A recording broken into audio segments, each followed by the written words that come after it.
यद विद्या दर्पणायते। पंच परमेष्टि भगवान की जय।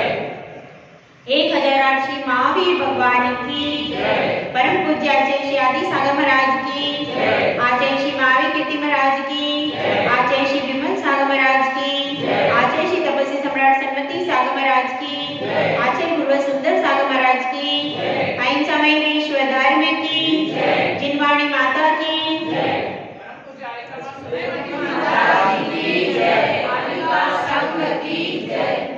धर्म प्रेमी भव्यात्माओं, कमल का काम है अलिप्त रहना और सूर्य का काम है प्रभा देना। इस दुनिया में जितने भी पदार्थ हैं उनका अपना अपना कोई स्वतंत्र कार्य है। बिना कार्य के कोई भी वस्तु नहीं है कि है क्या? हर वस्तु अपना कोई ना कोई कार्य करते हुए दिखाई दे रही है। चंद्रमा है तो वह शीतलता प्रदान कर रहा है, वृक्ष है तो फल दे रहा है, नदी सबकी प्यास बुझाती है। कोई ना कोई कार्य वह दूसरों के लिए भी करता है और अपने लिए भी करता है। हर द्रव्य है, आकाश द्रव्य भी है तो वो सबको अवगाहन भी देता है। स्वयं के तो स्वभाव में है ही, स्वयं की तो द्रव्य गुण पर्याय में वह है ही, लेकिन इसके अलावा दूसरों के लिए भी कुछ ना कुछ तो करता है। तो इसी प्रकार से यह मानव भी जो है तो इसमें भी लिखा है परस्परो ब्रह्मो जीवाना। जीव के लिए तो कहा गया है क्या? एक दूसरे का जो उपकार करते हैं वही जीव का मुख्य गुण है। लेकिन जीव के अलावा अजीव द्रव्य भी उपकार करता है, जीव का करता है कि नहीं? वह भी अन्य चीजों का उपकार करता है। अजीव द्रव्य भी पुद्गल है, उसी पुद्गल के द्वारा आपका भोजन तैयार होता है। पुद्गल ही तो बचता है। जब गेहूं उखड़ आते हैं खेती के बाद तो वो क्या हो जाते हैं? पुद्गल। जल भी बाद में जीव का एक जीव हट जाते हैं उसमें से तो पुद्गल। सारी चीजें जितने भी हम भोजन करते हैं उपभोग करते हैं सारी पुद्गल रूप में परिणत हो जाती है। तो वो पुद्गल द्रव्य भी कितना बड़ा उपकार जीव के साथ कर रहा है। यह जो प्लास्टिक है, टेबल है, जितनी भी वस्तुएं हमें दिखाई दे रही है जीव रहित वस्तुएं हैं तो सारी कौन हो गई? पुद्गल हो गई। सारी वस्तुएं पुद्गल का तो जीव पर महान उपकार है कि जिसके द्वारा अब ये शरीर क्या है? पुद्गल। तो इस तरह से पुद्गल भी उपकार कर रहा है, आकाश द्रव्य भी उपकार कर रहा है, काल द्रव्य का बहुत उपकार है। अगर काल द्रव्य नहीं हो तो फिर आगे ही नहीं बढ़े, वहीं के वहीं ठहर जाए। न सुबह हो, न शाम हो, न रात हो, कोई घड़ी घंटा व्यवहार काल हो ही नहीं। तो काल द्रव्य का भी उपकार है। कोई चलने में सहायक है, कोई गति में, कोई स्थिति में। इस तरह से हर द्रव्य अपना अपना कार्य कर रहा है। वह अपने कार्य को भूला नहीं है। लेकिन जीव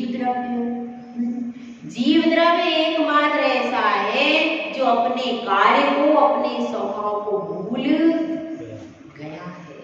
वह अपने स्वभाव और अपने जो स्वाभाविक कार्य को भूल करके वैभाविक कार्यों को कर रहा है। ऐसा नहीं है कि कार्य नहीं कर रहा, कार्य तो कर रहा है। सुबह से लेकर के शाम तक कोई ना कोई क्रिया तो हर व्यक्ति कर रहा है। भले ही वो मंदिर में नहीं आ रहा है, भगवान के पास नहीं आ रहा है, साधु को आहार नहीं दे रहा, पर इसके अलावा भी जो बच्चे घर में हैं वो काम कर रहे हैं कि नहीं? या तो कर ही रहे। कोई सुबह से लेकर के 10 बजे तक सोया है और रात को 12 बजे से 2 बजे तक मोबाइल पर चालू है, तो काम तो पूरा।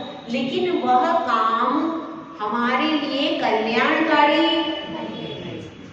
उससे क्या होगा? हमारी आंखें भी खराब होंगी, मस्तिष्क दिमाग भी दुखेगा और सारी एनर्जी वेस्ट चली जाएगी।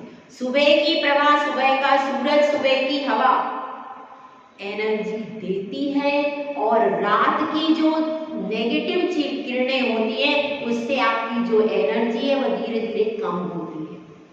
इसीलिए सुबह के समय पर बताते हैं, सुबह सुबह पहले के लोग होते थे सुबह सुबह पैदल चलकर मंदिर आते थे, नंगे पैर चल के आते थे। आपको याद होगा अपने पूर्वजों का, वह कहते थे मंदिर जाएंगे, क्या करते थे, धोती दुपट्टा पहनते थे या नहीं भी पहनते थे, सादे सिंपल कपड़ों में भी जाते थे तो चप्पल नहीं पहनते थे, उनका त्याग रहता था बहुत सारे। 1 किलोमीटर पैदल चलते थे, काय के लिए, मंदिर जा रहे। और सुबह सुबह मॉर्निंग वॉक नहीं होती थी, पहले क्या होता था, जैन समाज के जो बुजुर्ग थे सब लोग और हाथ से बच्चे को पकड़ लिया और कहाँ चलो चलो बेटा मंदिर, सुबह से पैदल 1 किलोमीटर चल के आए, उनको कभी मॉर्निंग वॉक की जरूरत। और सुबह की वायु प्राण देने वाली स्वच्छ ब्रह्म मुहूर्त, उसमें आकर के भगवान को नमोस्तु कर लिया, सारी चीजें सारी विपदाएं उसी समय आउट। ब्रह्म मुहूर्त में सब तरफ से मिलता है, उस समय ऐसी विशुद्धि बनती है, भगवान को उस समय नमोस्तु करते हैं, उसकी विशुद्धि अलग ही होती है और सारे कार्य आपके सिद्ध हो जाते हैं, लौकिक भी हो जाते हैं, पारलौकिक भी हो जाते हैं। इसलिए सुबह सुबह उठ करके परंपरा अपनी थी कि नहीं, यही अब परंपरा अपनी परंपरा है कि सुबह सुबह उठो, नंगे पैर जाओ, पहले भगवान का दर्शन करो, उनको अर्घ चढ़ाओ, उसके बाद घर के अंदर आओ और फिर अपन सोचो कि कुछ खाना है या। तो ये सब चीजें अब अपन छोड़ चुके और बच्चे को मोबाइल से जोड़ चुके, जो ये हमारी, और इससे क्या होता है, मस्तिष्क स्वस्थ, आंखें स्वस्थ। पहले ना चश्मा लगता था, ना घुटनों के ऑपरेशन होते थे, क्या, क्यों, क्योंकि वो लोग एक्स्ट्रा पढ़ते ही नहीं थे, ना ज्यादा टीवी देखना, ना ज्यादा मोबाइल, सिर्फ किताब से जितना पढ़ा उतना पढ़ लिया, इसके अलावा और कोई आंखों का बेस्ट यूज होता ही नहीं था, जितनी जरूरत है उतना ही प्रयोग होता था। इसीलिए आंखें भी लंबे समय तक रहती थी और घुटने भी लंबे समय तक कार्य करते थे। तो जो हमारा वास्तविक कार्य है उसको स्मरण करना चाहिए, जो हमारी प्राचीन परिणति है, प्राचीन सभ्यता है, वही हमारे लिए, शरीर के लिए और हमारे स्वास्थ्य के लिए वही अनुकूल है। आजकल की जो नई चीजें चल रही हैं उससे बीमारी ज्यादा बढ़ रही है, स्वास्थ्य के प्रतिकूल चीजें। तो इसको समझ करके हमको क्या परिणति करना चाहिए, जो हमारी स्वाभाविक परिणति है उसको ही दोबारा चालू करना चाहिए। तो अब अपन पढ़ रहे हैं महावीर भगवान का महावीराष्टक स्तोत्र। महावीर भगवान की एक विशेषता के बारे में अपन ने पढ़ा था, पतित से पावन। दूसरी विशेषता की यह थी कि उन्होंने अपना मातृपक्ष परिवार जो था उसके लिए विशेष कार्य किया, विशेष उद्धार किया। और अब आज तीसरे पक्ष की ओर चलते। तीसरा पक्ष भी है, यह है कि महावीर भगवान का जो जीवन था वह सबसे छोटा था। सारे तीर्थंकरों का जो काल था वह काल कैसा था, बड़ा था। सबसे छोटा कार्यकाल किनको मिला, महावीर। सबसे छोटा कार्यकाल, सबसे छोटी अवगाहना और सबसे छोटा समय उनके पास था। तो इसलिए जब विवाह का भी प्रसंग आया तो उन्होंने यही कहा कि सब तीर्थंकरों के पास बहुत सारा समय था, तो उन्होंने विवाह आदि कर करके भी अपना कल्याण कर लिया। मैं अगर इन सब प्रपंचों में लगूंगा तो फिर क्या होगा, फिर मेरा समय अल्प है, इसलिए मुझे जल्दी कार्य को करना है। तो उनकी आयु कैसी थी, अल्प थी, ऊंचाई छोटी थी, और उनके पास जो उनका जो वो आया समोसरण, वो भी कितना था, 1 योजन का। सब चीजें धीरे धीरे कम होती गई और अंतिम स्ट्रीम पर पहुंच गई। तो इस तरह से उनका सब कुछ घटते घटते, इसलिए उन्होंने जल्दी दीक्षा ले ली। और दीक्षा लेकर के 70 वर्ष की आयु में ही कहाँ चले गए? 72 वर्ष, 72 वर्ष, 72 वर्ष की आयु में ही मोक्ष की प्राप्ति कर ली। और क्या बात है? तो इस चीज को अपने को समझना है कि उन्होंने अपनी आयु अल्प जान करके जल्दी जल्दी पुरुषार्थ कर लिया। हम क्या कर रहे हैं?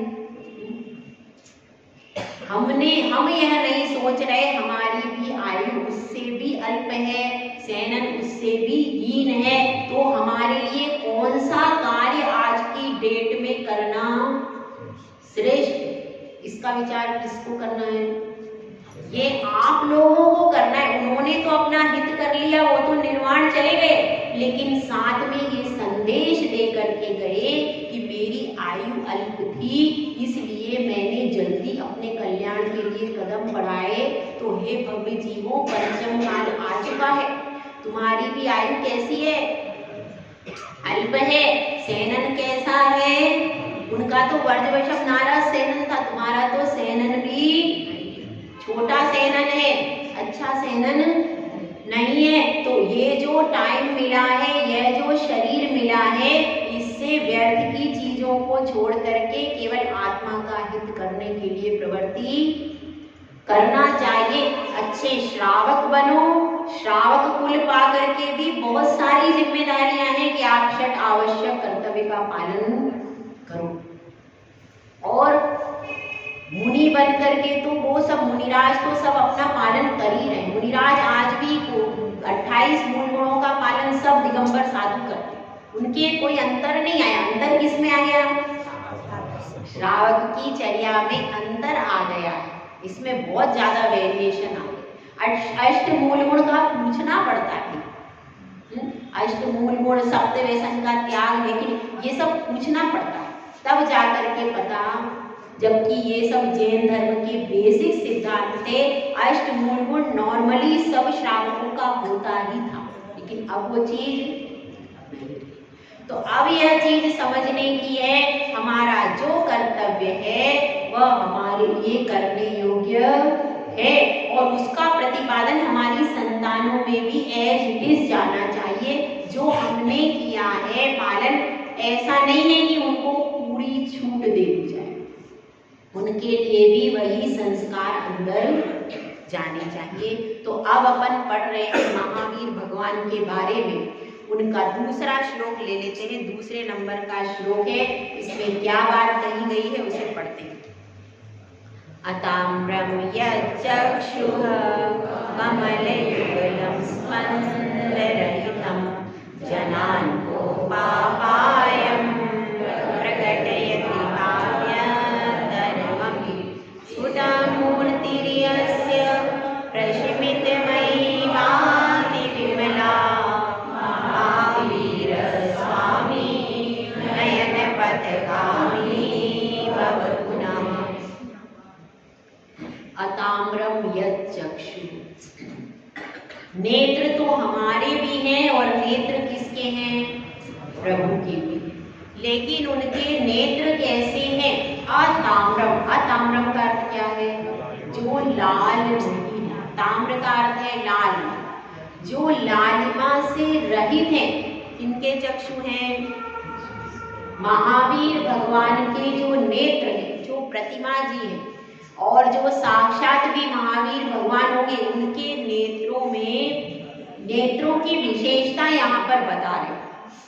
ऐसा कहा जाता है, जैसी दृष्टि वैसी सृष्टि।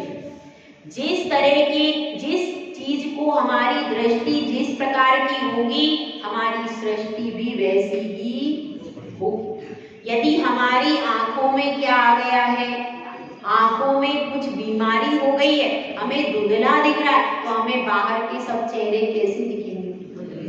धुंधले दिखेंगे। अगर आंखों में कोई बीमारी, पानी आ रहा है, तो सब चीजें कैसी दिखेंगी? पानी वाली, धुंधली दिखेंगी। तो अपनी आंखों का रोग ठीक करने की जरूरत है। यहाँ पर नेत्रों की बात चल रही है। वह जो नेत्र युगल कैसे होते हैं भगवान के, नेत्र युगल का मतलब है उनके अनंत दर्शन का प्रतीक है। अनंत दर्शन वाले नेत्र हैं, उनसे तीनों लोक के सब पदार्थ दिख रहे हैं भगवान के, केवल दर्शन है भगवान के पास। तो इसलिए अताम्रम यत् चक्षु, जिनके नेत्र लालिमा से रहित हैं। कमल युगलम, जैसे कमल होता है, युगल कमल जो होता है दो कमल की कली के समान समझ लीजिए, वह जो कमल होता है वह कैसा होता है, कमल का युगल जैसे है, ऐसे भगवान के नेत्र हैं। और स्पंद रहितम, स्पंद रहितम मतलब टिमकार से रहित है। भगवान की पलकें क्यों नहीं झपकती भैया, किस कारण से नहीं झपकती? हाँ बताइए, महिलाएं यहाँ की बताएंगी। भगवान की पलकें क्यों नहीं झपकती? केवली भगवान की केवल ज्ञान के अतिशय में है, इसलिए नहीं झपकती। ठीक है, और कोई आंसर? पीछे से महिलाएं, भगवान की पलकें क्यों नहीं झपकती भाई?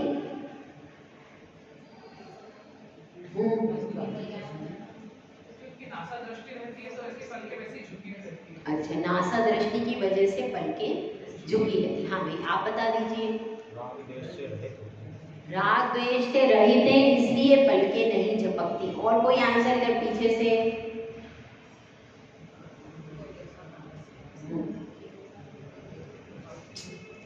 पलकें झपकने का मुख्य कारण है शक्ति का अभाव। क्या कारण है भाई? अगर हम में शक्ति है तो हमारी पलकें नहीं झपकी।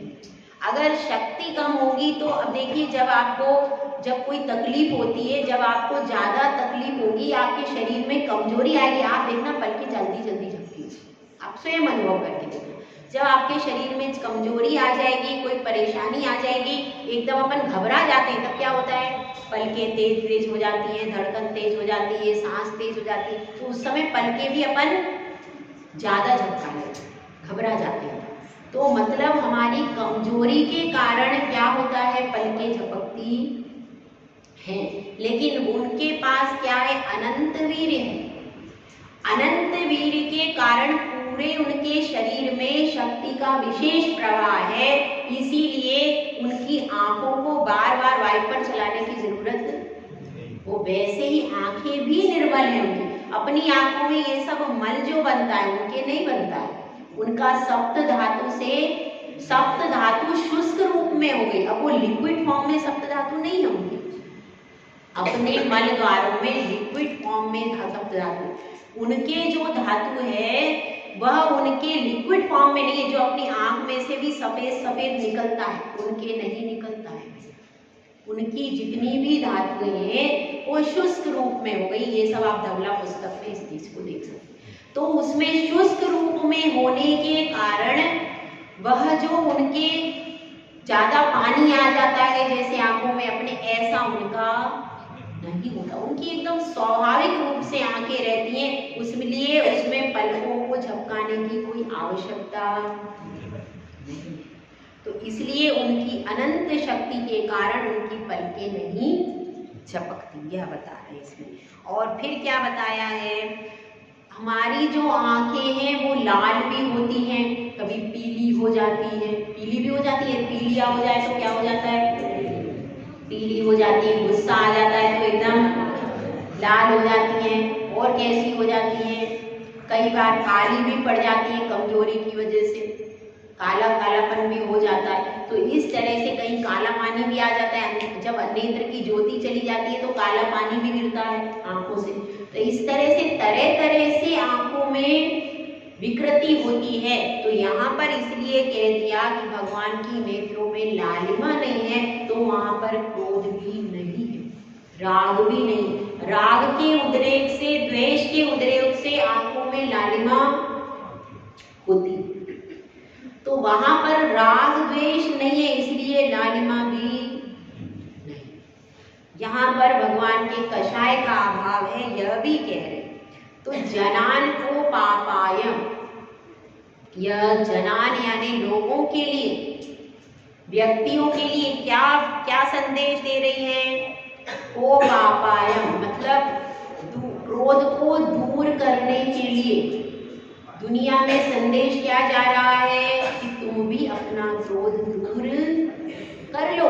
मैंने अपना क्रोध दूर कर लिया है, मैंने कषाय को दूर कर लिया है। भगवान की आंखें यह कह रही हैं लोगों से, तुम भी क्रोध को दूर करो। क्रोध धन अपोप धन अपायम, अपायम मतलब दूर करने के लिए संदेश दे रही है कि मैंने भी अपना क्रोध कषाय दूर कर लिया है, आप भी क्रोध कषाय को दूर करो। जब हम मंदिर में आते हैं, यदि क्रोध करके भी आए हैं तो मंदिर में भगवान की आंखों को देखते हैं और मन, अगर आप सच्चे हृदय से दर्शन करोगे कैसा हो जाता है, मन शांत हो जाता है। वहां से गुस्से में भी आए तो यहाँ नमोस्तु किया, एकदम मन कैसा हो जाएगा, शांत। उनकी आंखों की तरफ देखते हैं तो बिल्कुल एकदम शांत हो जाता है।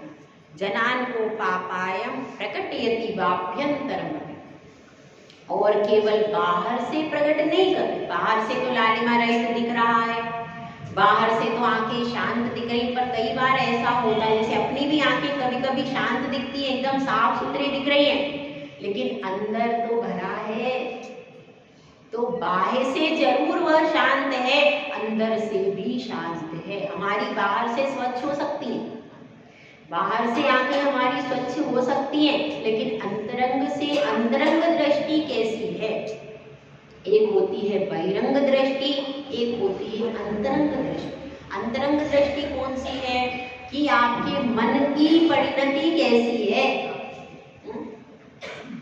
मन आपका कैसा। यदि मन आपका उज्जवल है तो बहिरंग की दृष्टि में यदि विकृति है तो जल्दी कंट्रोल हो जाएगा, लेकिन अंतरंग की दृष्टि में विकृति है, बाहर की दृष्टि स्वच्छ है तो उसमें बाहर की दृष्टि में भी कालांतर में राग द्वेष की परिणति हो जाएगी। क्यों?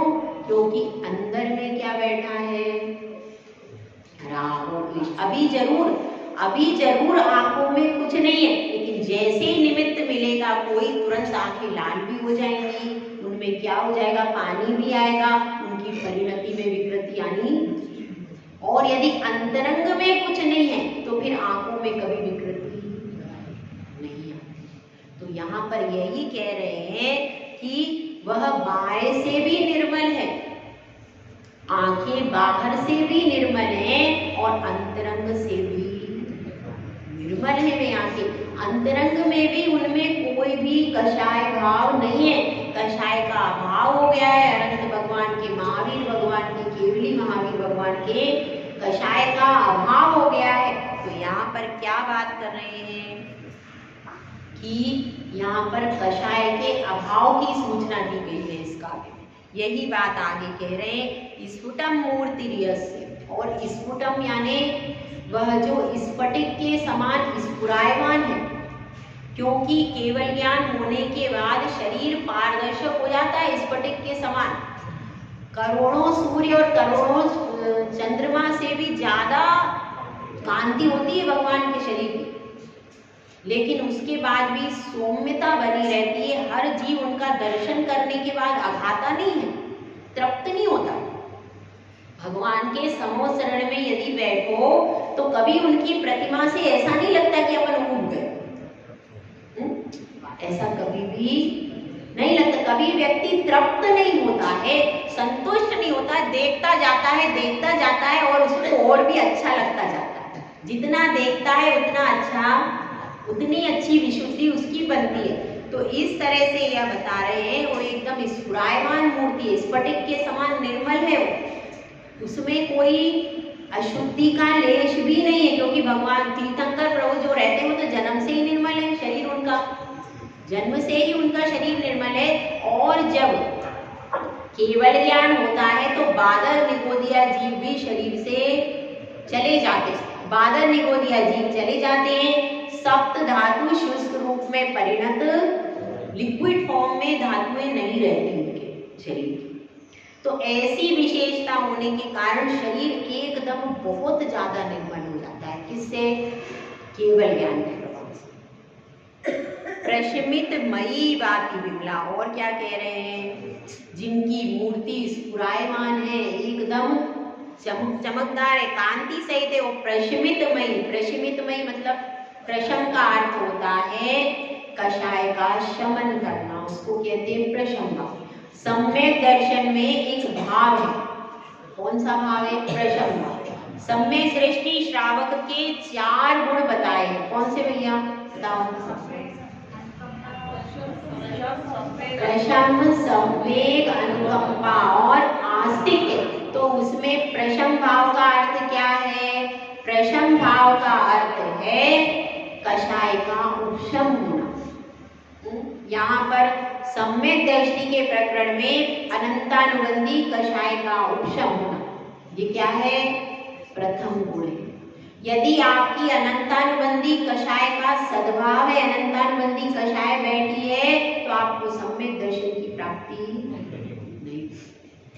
इसलिए प्रशम पहला गुण है, पहले कषाय को दबाओ, उसके बाद बाकी की चीजें हैं। और कषाय को दबाने का सबसे सरल उपाय क्या है? हाँ भाई बता दो। कषाय को दबाने का सबसे सरल उपाय, हाँ बताइए। हाँ, सबसे सरल उपाय है, एकदम सरल, आप सब जानते हो, करते भी हो उसको। हाँ भाई, शांत रहना। कुछ तो बताएं, आप लोग बताओ भाई, आप लोग भी तो कषाय को दबाते हो, तो कैसे दबाते हो बताओ?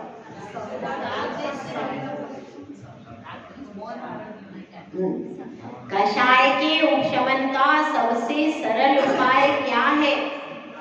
सबसे सरल उपाय यह है, मंदिर में भगवान की भक्ति करो, षट आवश्यक का पालन करो, उससे कषाय अपने आप शमित। क्योंकि उसको टाइम नहीं मिलेगा ना। किसी व्यक्ति को अपन ज्यादा लिफ्ट देते हैं तो वो सिर पे बैठता नहीं है, अपन उसको लिफ्ट ही नहीं देंगे, भैया मेरे पास टाइम ही नहीं कषाय करने का। अपन षट आवश्यक पालन में अपने देव पूजा, गुरु उपासना, स्वाध्याय, संयम, तप और दान में पूरे 24 घंटे लगे रहते हैं। अब वो कब आके बैठे सिर पे, उसको टाइम ही नहीं। और हम प्रति समय भोगों में, विषय भोगों में लगे रहेंगे तो तुरंत आके वो सर पे बैठ जाएगी। इसीलिए सबसे सरल उपाय यह है, आप प्रतिदिन ज्यादा से ज्यादा समय षट आवश्यक कर्तव्यों में दीजिए, तो कषाय अपने आप शमित हो जाएगी। और कुछ करने की जरूरत ही नहीं है, कुछ भी नहीं करना, सिर्फ अपने षट आवश्यक को प्रतिदिन पालन करो और पूरे मन वचन काय से करोगे, अपने आप कषाय बैठेगी। उसको टाइम ही नहीं मिला, उसको तवज्जो नहीं दी, उसको रिस्पॉन्स नहीं दिया, तो क्या होगा? मोबाइल पर घंटी बज रही थी, अपन ने क्या किया? फोन उठाया ही नहीं। फोन उठाया नहीं तो क्या हो गया? अब वो बजती रहे, एक दिन बजते बजते वो कॉल करना बंद कर देगा जिसने किया हो। तो इसी तरह से वो आपको बुला रहे, आपने ध्यान नहीं दिया, तो अपने आप वह धीरे धीरे कम होती जाएगी और फिर एक दिन बहुत ही अपने को मिनिमम हो जाती है। तो इसलिए सबसे सरल उपाय है, क्योंकि आप जितना बाह्य निमित्तों को कंट्रोल करने में लगे रहेंगे, वो कभी कंट्रोल होने वाले हैं ही नहीं, क्योंकि वह परद्रव्य है, वो अपने हिसाब से चलेगा। चाहे आपका बेटा हो, चाहे आपकी बेटी हो, चाहे बहू हो, कोई हो, आप जिंदगी भर कंट्रोल करने का प्रयास करेंगे। प्रयास तो करना चाहिए, धर्म का मार्ग उनको दिखाना चाहिए, लेकिन उनके पीछे अपनी आत्मा में राग द्वेष की परिणति नहीं करना चाहिए। सिर्फ आप अपना कर्तव्य करो, उनको सही लाइन पर लाओ, क्योंकि लाना पड़ेगा। आपने उनको जन्म दिया है, आपने उनको इस दुनिया में लेकर के आए हो, तो वो जिन धर्म में कायम रहे, इसके लिए आपको ही उन्हें संस्कारित करना तो है, पर कषाय के वशीभूत होकर अपने परिणामों को खराब करके नहीं करना। ठीक है, तो अपना षट आवश्यक पालन करते रहो, ज्यादा से ज्यादा समय अपने षट आवश्यक कर्तव्यों में दो। मोबाइल को समय मत दो, टीवी को समय मत दो, कोई जरूरत नहीं है उन चीजों की। उनके बिना भी आपकी पूरी जिंदगी पहले चलती थी कि नहीं? चलती थी, अब भी चल सकती है। उसके बिना भी अपनी जिंदगी चल सकती है। उनको जहाँ जितनी जरूरत है, जितना उपयोग जरूरत है उतना ही दो। अब घंटों घंटों उसमें देखते रहते हैं, कहाँ पर क्या हो रहा है, कहाँ पर क्या आ रहा है, घंटों घंटों उसमें बर्बाद मत करो। एक लिमिट का समय दो, जितनी जरूरत है उतना ही इन चीजों को समय दो, तो क्या होगा, आपकी यह मनुष्य पर्याय, अमूल्य मनुष्य पर्याय बीतती जा रही है। तो उस बीतती जा रही पर्याय को कैसे संभालना है, कौन सा कर्तव्य हमारा है, कौन सा करने योग्य है, इस सब का विचार इस बहुमूल्य पर्याय में करना है। आगे आपको मनुष्य पर्याय मिल जाए, जिनकुल मिले कि नहीं मिले, जिनकुल भी मिल जाए, साधु मिले कि नहीं मिले, ये सब उत्तर दुर्लभ है। साधु का सानिध्य, साधु से धर्म का उपदेश सुनना, साधु के पास में बैठना, यह भी बहुत ज्यादा दुर्लभ चीजें हैं, यह सुलभ वस्तुएं नहीं है। तो इसलिए इसको समझना कि बाती विमला, और वह अत्यंत विमल है। वह जो भगवान की प्रतिमा है एकदम निर्मल है, शरीर से भी निर्मल है और अंतरंग में भी निर्मलता को प्राप्त है। घातिया कर्मों का क्षय हो गया है और घातिया कर्म जनित कोई भी अशुद्धि उनकी मूर्ति में नहीं है, इसलिए वह मूर्ति निर्मल है। और कैसी है, एकदम विमल है। ऐसी भी विमला देवी, आपका नाम आ जाता है इसमें, मैंने कुछ नहीं किया है, तो बस पहले से लिखा हुआ है। तो यह विमल मूर्ति है। अब ऐसे महावीर स्वामी मेरे नयनों के पथ के गामी बने, उनको नयनों में बसाना है। अगर दूसरे व्यक्तियों को नयनों के पथगामी करेंगे तो हम संसार में ही भटकते रहेंगे। हमारे तो आदर्श कौन है, वितरागी भगवान, इसीलिए वो आप ही मेरे नयनों में रहो, दूसरा कोई मेरे नयनों में अगर मैं देखूं तो किसको देखूं, आप। अगर मेरी दृष्टि आए तो अंतरंग से भी, अंतरंग दृष्टि भी आपके ऊपर रहे, मन भी आपके ऊपर रहे, और क्या रहे, और दृष्टि भी। आप ज्यादा से ज्यादा मंदिर मिले, घर में ही मंदिर अपना, मन में ही मंदिर अपना बना के रखना, क्योंकि मंदिर 24 घंटे खुलता नहीं है, मन का मंदिर तो 24 घंटे खुल सकता है। इसीलिए उस मंदिर में अपने परमात्मा को विराजमान करके रखना, जब जरूरत हो तो अपनी दृष्टि झुका करके देख सकते हैं। इसीलिए किसी ने कहा है, नजर झुका के भी मिल जाती है नजरों से नजर, आईने दिल में यदि उनका ही दीदार है। ये भगवान है जिनकी नजर झुकी हुई है, लेकिन फिर भी उनकी नजरों से नजर मिल रही है, क्योंकि उनकी नजर कहाँ पर है, अपनी आत्मा के ऊपर, और वहां उनकी दृष्टि नासाग्र झुकी हुई है, फिर भी वो अपनी नजरों से नजर मिला रहे, दूसरे की नजरों से नजर नहीं मिला रहे। वो संसार की नजरों से नजर नहीं मिलाना, वो अपनी आत्मा की नजरों से नजर मिला रहे हैं। और इसलिए उनके हृदय में कौन है, उनकी स्वयं की आत्मा ही परिणति है। तो इसी तरह से हमको भी स्व पर अपनी पूरी दृष्टि केंद्रित करना है। जय बोला जय सुंदर सागर महाराज।